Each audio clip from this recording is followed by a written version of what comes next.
Terbaru kasus Subang, salah satu saksi kunci dipanggil kembali untuk menjalani pemeriksaan tambahan. Apakah ini adalah pertanda berakhirnya kasus Subang? Namun sebelum lanjut mohon subscribe channel ini dulu, agar kalian tidak ketinggalan informasi setiap hari. Bagi kalian yang sudah subscribe, semoga banyak rezekinya dan sehat selalu. Oke, mari kita lanjut. Pada kasus pembunuhan Subang, nyawa Tuti Suhartini dan Amalia Mustika Ratu pun menjadi korban. Yang terbaru adalah Polda Jabar akan memanggil Yosef, suami Tuti dan ayah dari Amalia. Dilansir Tribun Jabar pada Rabu, tanggal 25 November tahun 2021, Yosef dipanggil penyidik di Treskrimsus Polda Jabar. Rencananya, Yosef akan dipanggil penyidik di Treskrimsus Polda Jabar pada Kamis, tanggal 25 November tahun 2021. Seperti diberitakan, kasus pembunuhan Subang ini mulai ditangani Polda Jabar sejak diambil alih dari Polres Subang pada tanggal 15 November tahun 2021. Kuasa hukum Yosef, Rohman Hidayat, membenarkan kliennya akan kembali dipanggil penyidik dari Polda Jabar Kamis, tanggal 25 November tahun 2021 hari ini.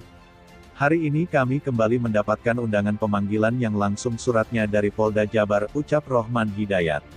Kendati demikian, pihak kuasa hukum Yosef masih belum mengetahui maksud dari tujuan pemanggilan dari kliennya yang diundang langsung oleh penyidik dari Polda Jabar. Apakah ini pertanda bahwa kasus Subang memasuki babak yang krusial? Kami masih belum tahu maksud tujuan penyidik yang kembali memanggil Pak Yosef. Kabarnya bukan hanya Pak Yosef saja yang dipanggil, ada juga saksi lain yang mendapatkan undangan pemanggilan hari ini, katanya.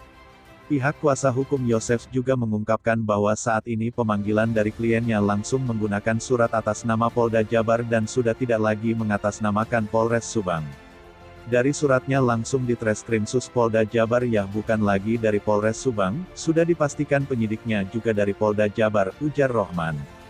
3 bulan berlalu, kasus perampasan nyawa itu akhirnya diambil alih Polda Jabar setelah sebelumnya ditangani Polres Subang.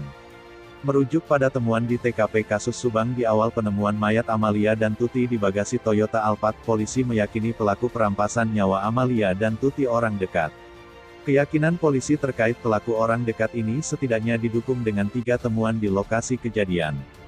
Dokter ahli forensik Mabes Polri Kombes Pol Dr. Sumi Hastri Purwanti bahkan mengakui bahwa pelaku memiliki ilmu pengetahuan luar biasa dan sangat paham dunia forensik. Menurutnya, hal itu dimungkinkan karena saat ini sangat mudah mengakses pengetahuan tentang forensik. Meski memahami forensik, namun kejahatan yang dilakukan pelaku tidak sempurna. Tim Inafis Mabes Polri dan Polres Subang masih bisa mendeteksi sidik jari di tembok yang kering, pintu masuk, pintu keluar dan di mobil. Bahkan di setiran mobil dan pintu bagasi yang sudah dibersihkan dengan air pun masih bisa dideteksi sidik jari. Bisa ditemukan, mungkin waktu membersihkan cepat-cepat.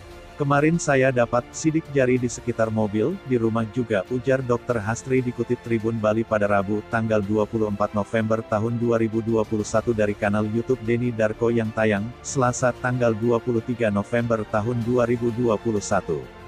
Diakui Dr. Hastri, sidik jari memang bisa dibersihkan dengan sabun. Karena itu jenazah kedua korban sengaja dimandikan. Di jenazah korban ini, Hastri mengaku memang tidak menemukan satupun sidik jari. Selain karena dimandikan, seusai dibunuh jenazah langsung diautopsi tanpa dilakukan swab lengkap. Otomatis sidik jari yang ada di situ hilang, akunya. Meski begitu, petunjuk yang didapat dinilai sudah sangat kuat untuk menjadi alat bukti yang bisa menjerat tersangka pembunuh ibu dan anak di Subang. Apalagi, bukti yang didapat Dr. Hastri ini juga akan dikolaborasikan dengan sejumlah alat bukti lain seperti file detektor kebohongan, psikologi forensik hingga ilmu grafologi.